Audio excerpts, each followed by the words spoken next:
नहीं, ठीक वैसे जैसे तुम्हारी दाढ़ी और मूछें। जो भी है, लाओ देखो तो सही वह पत्र क्या है। तुम तब तक यह मेकअप उतार आओ। जब मैं अपना भेष उतार कर वापस तो देखा कि ब्योमकेश का व्यवहार एकदम बदल गया है। वह उत्तेजना में दोनों हाथ पीछे किए तेज कदमों से चहलकदमी कर रहा है। उसके चेहरे पर एक चमक थी। मेरा हृदय उम्मीद में धड़कने लगा। मैंने उत्सुकता में पूछा, क्या है उस पत्र में? क्या तुमने कुछ पा लिया है? एक नियंत्रित उल्लास से ब्योमकेश ने मेरी पीठ ठोंकते हुए कहा, अजीत एक बात बताओ। क्या तुमने हावड़ा ब्रिज को तब देखा है जब वह जहाज के आने पर खुलता है? मेरा मस्तिष्क भी ठीक वैसी था, दो तरफ से आकर मिलते हैं लेकिन एक छोटी सगरा भाग खाली रह जाता है। छोटे से पुल के लिए आज वह भाग भर गया है। यह कैसे हुआ? आखिर उस पत्र में क्या है? ब्योमकेश ने वह कागज मेरे हाथों में पकड़ा दिया। मैंने तब भी देखा था कि लिफाफे में उन अश्लील चित्रों के अलावा भी एक कागज है, लेकिन मैं उसे पढ़ नहीं पाया था। अब पढ़ रहा हूँ। बड़े अक्षरों में स्पष्ट रूप से लिखा गया था, तुम्हारे शरीर का कौंटा कौन है, उसका नाम और पता क्या है। तुम जो चाहते हो उसे एक कागज पर स्पष्ट अक्षरों में लिख दो। कुछ भी न छिपाओ में सीलबंद करके रविवार 10 मार्च की आधी रात को खिदिरपुर रेसकोर्स पहुंचो से सटी सड़क पर पश्चिम की ओर चलना शुरू करो। तुम्हें दूसरी ओर से एक साइकिल सवार आता दिखाई देगा। तुम्हारी पहचान के लिए उसने धूप में का चश्मा पहना होगा। जैसे ही तुम उसे देखो, अपने हाथ में लिफाफे को डोट दिखाते हुए आगे बढ़ते जाओ। वह साइकिल सवार तुम्हारे हाथ से लिफाफा ले लेगा और फिर समय आने पर तुमसे संपर्क किया जाएगा। कृपया अकेले और पैदल चलकर ही आओ। यदि तुम्हारे साथ किसी और को देखा गया तो हमारा मिलन रद्द कर दिया जाएगा। सावधानी से मैंने उसे 2-3 बार पढ़ा। इसमें संदेह नहीं कि यह सब बहुत ही विचित्र तथा उतना ही रोमांचक भी था। इसलिए मैंने पूछा लिया, लेकिन यह तो बताओ कि आखिर यह सब क्या है? मेरा मतलब है, मुझे कुछ दिखाई नहीं, तुम्हें कुछ भी नहीं दिखाई देता।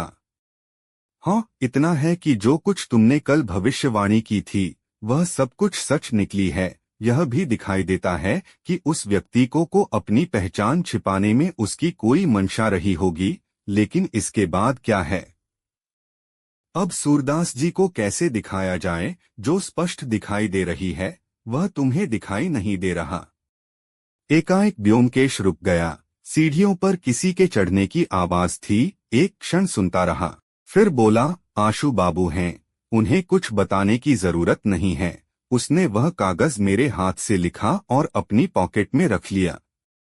जब आशु अंदर आए तब उनकी शक्ल देखने लायक थी। मैं सोच भी नहीं सकता था कि एक ही दिन में उनका चेहरा यूं बदल जाएगा। उनके कपड़े अस्त व्यस्त थे, बाल उलझे हुए, गोलों में गड्ढे दिखाई दे रहे थे, आंखों के चारों ओर काले स्याह गोले।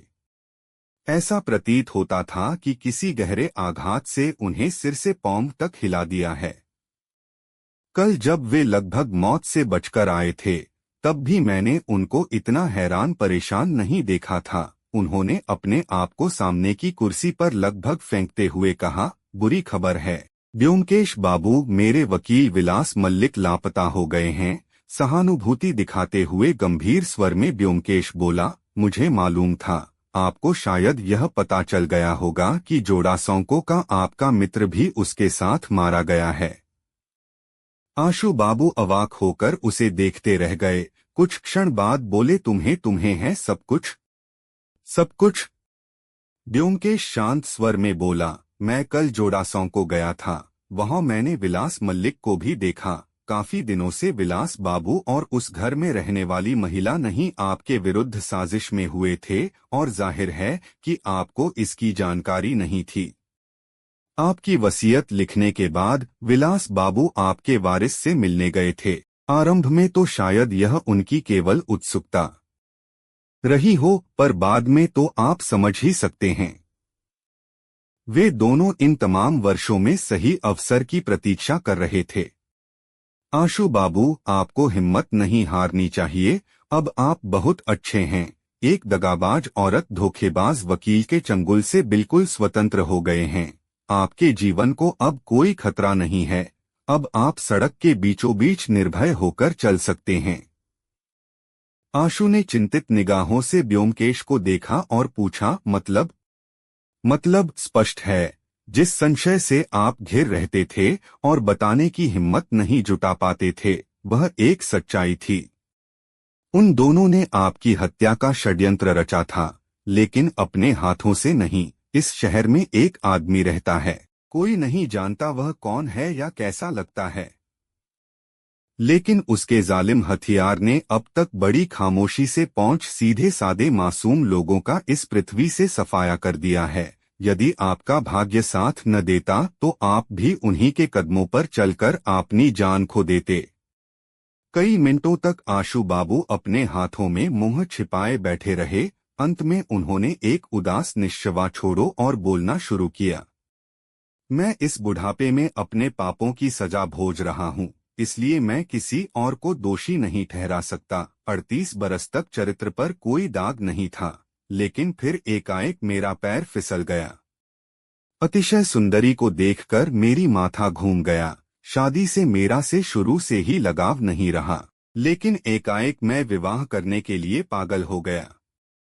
अंत में एक दिन मुझे पता चला कि वह एक नाचने वाली की बेटी है, इसलिए शादी तो नहीं हो सकती थी, पर मैं उसे छोड़ना भी नहीं चाहता था। मैं उसे ले आया और उसके लिए पर किराए पर मकान ले लिया। उसके बाद आज तक यानी 12 वर्षों से मैं उसकी देखभाल पत्नी के रूप में करता रहा हूँ। आप यह जान ही गए हैं कि मैंने अपनी संपत्ति उसके नाम लिख दी और इस भ्रम में रहा कि वह भी मुझे पति की तरह उतना ही प्यार करती है।